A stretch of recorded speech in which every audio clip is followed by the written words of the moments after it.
story first. Bengaluru-based dating app Aisle has released its India dating report for 2025.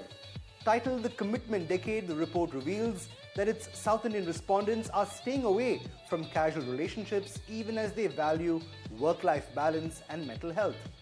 The report, first accessed by ET Now, also says that more Indians are looking for love than ever before, but are also displaying a keenness for commitment as opposed to a fling.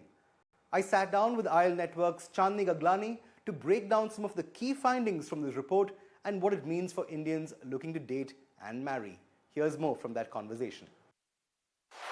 More than 85% of respondents have responded that commitment is in, casual is out. Okay. Right? So commitment is definitely cool again, and it's not outdated anymore. It's in fact aspirational. 9 out of 10 women have already rejected casual dating. So that's where we are with it. I mean, really interesting the fact that you find these, these results and in such a confirmative and conclusive aspect. The fact that the Indian generation that we're living in has actually moved from casual to a more commitment-centric setup. But I have to ask you, I think another interesting finding that I actually picked up on while reading the report was about the first date payment divide. What's the take? Do you see more women paying for first dates today than before? For the record, I believe it should be left to individuals, and picking up the tab and going 50-50 should have always been the norm. Absolutely. But what's the finding that you're picking up from the dating scenario today, Chandni? Actually, when you look at this point, we didn't expect it to come out so strongly, especially amongst women. 53% of women are actually saying we want to split the bill, while 40% of males will say, we still want to pay the bill. And when you go deeper and try to understand the societal undercurrents, it's not just about money. Women are trying to break the societal hierarchies that have been there for decades, right? The kind of autonomy they're trying to put in place in their first date itself. But moving forward, I want to come to the more interesting aspects of the report itself. Yeah. I quite like how there's a wonderful take on how dating trends vary between the North and the South. Something that is in fact very, very telling about the way people date in these two broad geographic regions as far as India is concerned.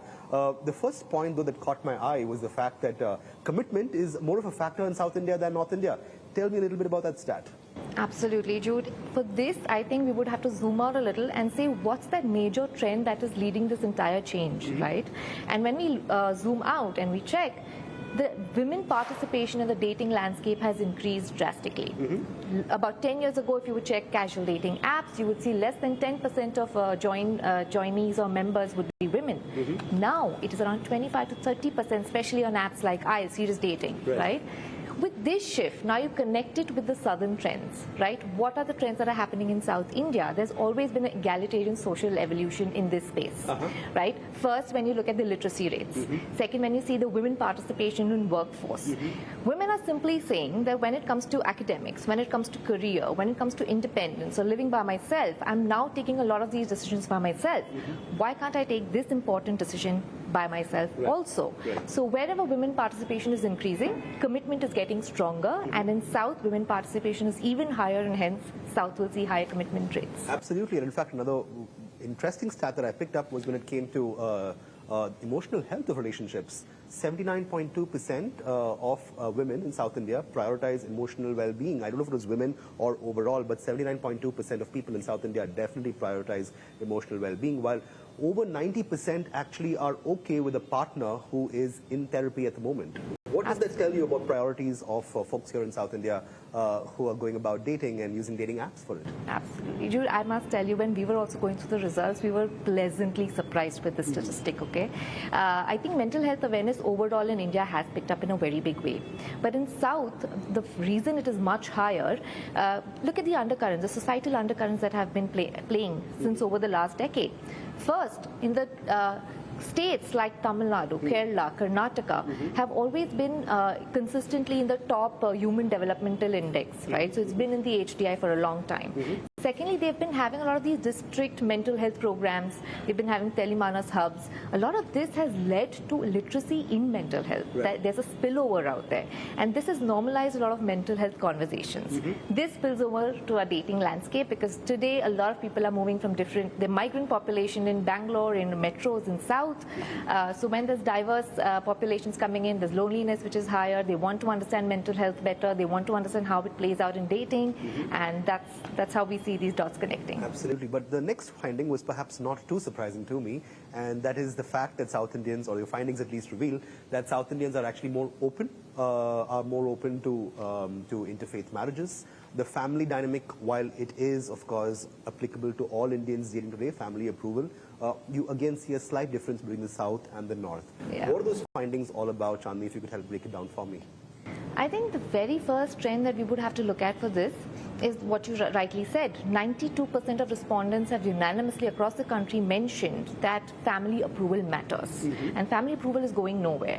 However, now when you see a North and South divide, you see that the family intervention in South is reducing. You know, people are taking up this choice by themselves. They're taking higher ownership of this choice. Look at the joint families in North versus South. It's 2x in North versus South, right? When people are moving more towards nuclear settlements, people are understanding this is a decision I need to make. And family intervention is hence now become a secondary decision maker. Primary decision maker is the self. And second, I feel it's also the divorce rates. People are understanding what the consequences to this decision is. And they're going ahead and saying, hey, we're going to be open to and prioritize criteria like shared values, personalities, compatibility. Astrology probably is last on my list. Everything that was family driven is probably secondary now. Where in fact, I just had to put one word for South Indians towards dating, it is rooted modernity. Work-life balance, a very interesting statistic I might add. South Indians value it a whole lot more. That's what your study says. Absolutely. And Jude, if you actually look at how work-life balance has been evolving in metros like Bangalore, Chennai, the IT and it become an IT and knowledge hub all of a sudden, right? It literally happened in the last 2 decades. While there are metros in the north as well, it took a while to get there. So this sudden change sort of gave people a jolt and a pause to say, hey, how can we redefine the rules when it comes to work-life balance, right? And when it comes to dating, let's have those conversations because we both are working now. What are the kind of stress? What is the kind of burnout? What are the kind of alignments we want on our work-life balance? Largely, work-life balance is much higher in South. That they've rewritten the rules on that front. Overall itself, what is IELTS growth trajectory like, and what is your penetration like? 30 million users is what you've reported. Yes. Where does that number go from here, and what is your growth trajectory looking like at this moment? I think firstly, it's become very clear to us as well that this game is not about numbers. It's actually about quality over quantity. So it's not only downloads that we're looking at anymore. It's about getting the quality downloads, right? Secondly, this year has been one of the most encouraging growths that we've seen on IEL. It's currently growing at 35% YOY, but we know that the upcoming months is actually only going to be stronger. While this is overall IEL, specific apps, the Vernac apps which are really winning today are already growing at 60 to 70% year on year. So that's the kind of penetration, that's the kind of growth. IEL has always had a strong penetration in South. It started in Bangalore and it's had a strong foothold in South, and it's been growing from there on. Right. But I'm just curious, Chandni, what does this tell you about the generation that's looking for relationships today? The fact that you're seeing not just IEL but the overall market score an all-time high with regard to dating app downloads. Are we a lonelier generation than before?